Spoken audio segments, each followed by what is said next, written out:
ಏನದು ಕಣಕಣದಲ್ಲೂ ಕೇಸರಿ ವಿಮಲ್. ಒಳ್ಳೇದೆಲ್ಲ ತಿನ್ನಕ್ ಬಿಡಿ ಅಂದೆ ಬಿಟ್ರಾ? ಇಲ್ಲ. ಅಪ್ಪ ಅಮ್ಮನ್ ಬಿಡೋ ತಕ್ಷಣ ಹೆಂಗ್ರ ಬಿಟ್ರಿ?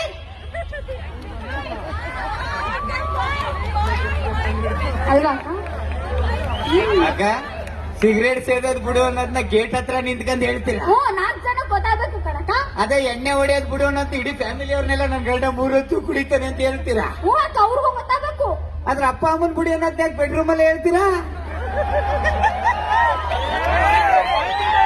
ಇಡೀ ಫ್ಯಾಮಿಲಿ ಅವ್ರನ್ನೆಲ್ಲ ಸೇರಿಸ್ಬಿಟ್ಟು ಗಂಡನ್ ಬಿಟ್ಬಿಡಿ ಅಂತ ಹೇಳತ್ತಾನೆ ಮಾತಾಡ್ತಾರ ಮಾತು. ನಡಿ. ಈ ಗಂಡ್ ಮಕ್ಳೆಲ್ಲ ಹೆಣ್ಮಕ್ಳನ್ನ ಇಷ್ಟು ಗೋಳ ಇಕ್ಕೊಂತೀರಲ್ಲ. ಹೆಣ್ಣು ಮನೆ ಬೆಳಗೋ ದೀಪ ಗೊತ್ತಾ? ಏನ ಹೆಣ್ಣು ಮನೆ ಬೆಳಗೋ ದೀಪ. ನಿಜ ಹೇಳ. ಹೆಣ್ಣು ಮನೆ ಬೆಳಗೋ ದೀಪ.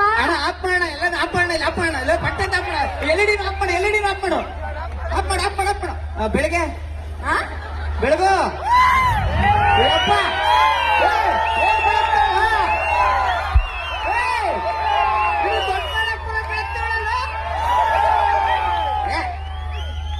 ಲೈಟ್ ಆನ್ ಮಾಡೋಣ. ಇನ್ನು ಮನೆ ಬೆಳಗ್ಗೆ ದೀಪ ಆಗಿದ್ರೆ ಸರಿಯಾಗಿ ಇಷ್ಟೊಂದು ಖರ್ಚು ಮಾಡ್ಬೇಕಾಗಿತ್ತು. ನಿನ್ನೆ ತಗೊಂಡು ಮ್ಯಾಟ್ ಹಾಕ್ಬೇಕಾಗಿತ್ತು. ಹೆಣ್ಣು ಮನೆ ಬೆಳಗೋ ದೀಪ ಆದ್ರೆ ಆ ದೀಪಕ್ಕೆ ಬತ್ತಿನೇ ಗಂಡ್ ಮಕ್ಳು ಕಣವ.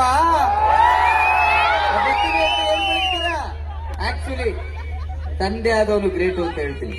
ಏನಂತದೇನಿಲ್ಲ. ಅಲೋ, ತಂದೆ ಆದವನೇ ಗ್ರೇಟ್. ಯಾಕೆ ಅಂತಂದ್ರೆ ತಾಯಿ ಆದವಳು ತನ್ನ ಮಗುನ ಸೊಂಟದಲ್ಲಿ ಕೂರಿಸ್ಕೊಂಡು ಅವಳು ಗೊತ್ತಿರೋ ಪ್ರಪಂಚ ತೋರಿಸ್ತಾ ಇರ್ತಾಳೆ. ಆದ್ರೆ ತಂದೆ ಆದವನು ಆ ಮಗುನ ಹೆಗಲ್ ಮೇಲೆ ಕೂರಿಸ್ಕೊಂಡು ಅವನು ಕಾಣದೇ ಇರೋ ಪ್ರಪಂಚನ ತೋರಿಸ್ತಾ ಇರ್ತಾನೆ. ಅರ್ಥಾಯ್ತಾ? ಅದ್ಭುತ. ಹೋಗಿ ಇವತ್ತು ನಂದು ತಿಥಿ ಡೇ. ವೆಡ್ಡಿಂಗ್ ಡೇ, ಶುಭ ದಿನ.